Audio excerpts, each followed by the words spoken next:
सम्मा सम्बुद्धस्स नमो तस्स भगवतो अरहतो सम्मा सम्बुद्धस्स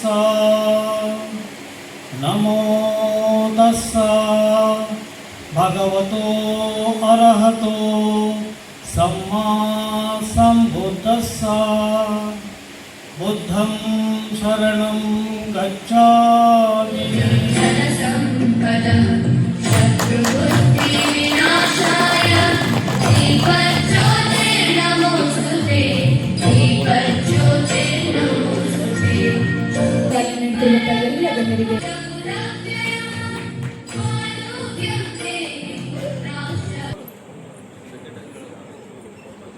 ಸಂಘಟನೆಗಳ ಪ್ರಮುಖರು ಸಮಾಜ ಬಾಂಧವರು ವೇದಿಕೆಗೆ ಬಂದು द्वितीयंपि संघं शरणं गच्छामि तृतीयंपि बुद्धं शरणं गच्छामि तृतीयंपि धम्मं शरणं गच्छामि तृतीयंपि संघं शरणं गच्छामि पाणातिपाता वेरमणि सिक्खापदं समादियामि अदिन्नादाना वेरमणि सिक्खापदं समादियामि कामेषु मिच्छाचारा वेरमणि सिक्खापदं समादियामि मुसावादा वेरमणि सिक्खापदं समादियामि सुरामेरयमज्जपमादट्टान वेरमणि सिक्खापदं समादियामि बुद्धं शरणं गच्छामि धम्मं शरणं गच्छामि संघं शरणं गच्छामि साधु साधु साधु भूमि तंगड़ाने सम्मा संबुद्धನ ಹಡೆದು ಮೊಟ್ಟ ಮೊದಲಿಗೆ ಬುದ್ಧ ಪೂರ್ಣಿಮೆಯ ಶುಭಾಶಯಗಳನ್ನು ಎಲ್ಲರಿಗೂ ಕೋರ್ತೀನಿ. ಪಂಚಾಯತ್ ಮಹಾನಗರ ಪಾಲಿಕೆ ಮತ್ತು ಕನ್ನಡ ಸಂಸ್ಕೃತಿ ಇಲಾಖೆ ಜಂಟಿಯಾಗಿ ಎಲ್ಲರೂ ಗೊತ್ತಿರ್ತಕ್ಕಂಥ ವಿಷಯ. ಈ ಮಹಾಮಾಯಿ ಅನ್ನುವ ಬುದ್ಧನ ತಾಯಿ ಬುದ್ಧ ಚಿಕ್ಕವನಿರ್ಬೇಕಾದ್ರೆ ತೀರ್ಕೊಂಡ್ಬಿಡ್ತಾರೆ. ಅಷ್ಟೊತ್ತಿಗಾಗಲೇ ಶುದ್ಧೋಧನರಿಗೆ ಎರಡನೇ ಮದುವೆ ಆಗಿರುತ್ತೆ. ಆ ಹೆಂಡತಿಯ ಹೆಸರು ಮಹಾಪ್ರಜಾಪತಿ. ವಿಶೇಷ ಏನು ಅಂತಂದರೆ ಕೆಲವು ಇತಿಹಾಸಗಳಿರುತ್ತೆ.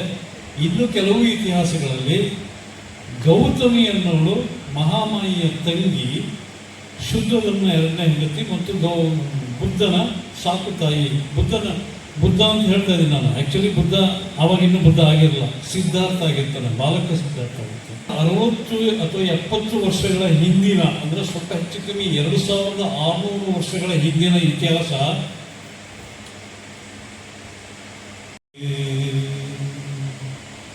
ನಮ್ಮ ಎಲುಬಿನ ಹಂದರದೊಳಗೊಂದು ಮಂದಿರವಿದೆ, ಉಚ್ಛ್ವಾಸ ನಿಶ್ವಾಸರ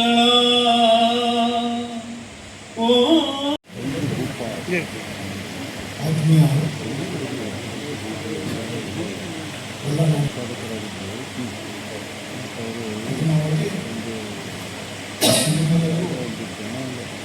ಬುದ್ಧ ಜಯಂತಿಯ ಹಾರ್ದಿಕ ಶುಭಾಶಯವನ್ನು ಕೋರುತ್ತಾ, ಭಾವನೆಯನ್ನು ಕಲ್ಪಿಸಿಕೊಟ್ಟಂತಹ ಚಂದ್ರಶೇಖರ್ ಅವರಿಗೂ ಆಗಮಿಸಿದ್ದೇವೆ. ಇದಕ್ಕಾಗಿ ಬುದ್ಧ ಪೂರ್ಣಿಮೆಯ ದಿವಸ ತಮಗೆ ನಾನು ಆರ್ಥಿಕ ಅಭಿನಂದನೆಯನ್ನು ಸಲ್ಲಿಸುತ್ತೇನೆ. ಭಗವಾನ್ ಬುದ್ಧ ಹೆಸರು ಕೇಳಿದ್ದವರು ಇತಿಹಾಸ ತಿಳಿದಿರುವಂಥ ಯಾರೂ ಇಲ್ಲ. ಬಹುಶಃ ಅಂತಹ ಭಗವಾನ್ ಬುದ್ಧನ ಬಗ್ಗೆ ಇವತ್ತು ಜಯಂತಿಯ ಸಂದರ್ಭದಲ್ಲಿ ಭಾಗವಹಿಸುವ ನಾವು ಎಲ್ಲರೂ ಗಣ್ಯರು ಎಂದು ನಾನು ಭಾವಿಸುತ್ತೇನೆ. ಯಾಕೆಂದರೆ ಕೇಳೋದು ಇದೆಯಲ್ಲ, ಧನ್ಯವಾದ ತಿಳಿಸ್ತಾ ಇದ್ದೇನೆ. ಹಾಗೆ ಈ ಒಂದು ಕಾರ್ಯಕ್ರಮ ಆಯೋಜನೆ ಆಗಬೇಕು ಅಂತ ಹೇಳಿದ್ರೆ ಇಲಾಖೆಯ ಸಹಕಾರ ಅಷ್ಟೇ ಮುಖ್ಯ ಆಗುತ್ತೆ, ನಿಮ್ಮ ಪಾಲ್ಗೊಳ್ಳುವುದು ಕೂಡ ಅಷ್ಟೇ ಇಂಪಾರ್ಟೆಂಟ್ ಆಗುತ್ತೆ. ಸೊ ಈ ಒಂದು ಇಲಾಖೆ ಮುಖಾಂತರ ಕಾರ್ಯಕ್ರಮ ಆಯೋಜಿಸಿದ್ದಕ್ಕೆ ಜಿಲ್ಲಾಡಳಿತ, ಜಿಲ್ಲಾ ಪಂಚಾಯತ್, ಮಹಾನಗರ ಪಾಲಿಕೆ ಹಾಗೂ ಕನ್ನಡ ಮತ್ತು ಸಂಸ್ಕೃತಿ ಇಲಾಖೆಯ ಉಮೇಶರು ಕೂಡ ಈ ಒಂದು ಪೂರಕವಾದ ಧನ್ಯವಾದಗಳು ತಿಳಿಸ್ತಾ ಇದ್ದೇನೆ. ಧನ್ಯವಾದಗಳು. ಈ ಕಾರ್ಯಕ್ರಮ ಯಶಸ್ವಿಯಾಗಿದೆ. ಬುದ್ಧನ ತತ್ವಗಳನ್ನು ಪಾಲಿಸಿ ಅದನ್ನು ನಮ್ಮೊಳಗಿನ ಒಂದು ಒಳ್ಳೆತನವಾಗಿ ಮುಂದುವರಿಸೋಣ ಅಂತ ಹೇಳ್ತಾ ನಿಮ್ಮೆಲ್ಲರಿಗೂ ಈ ಒಂದು ಕಾರ್ಯಕ್ರಮಕ್ಕೆ ಆಗಮಿಸಿದ್ದಾರೆ. ಧನ್ಯವಾದ.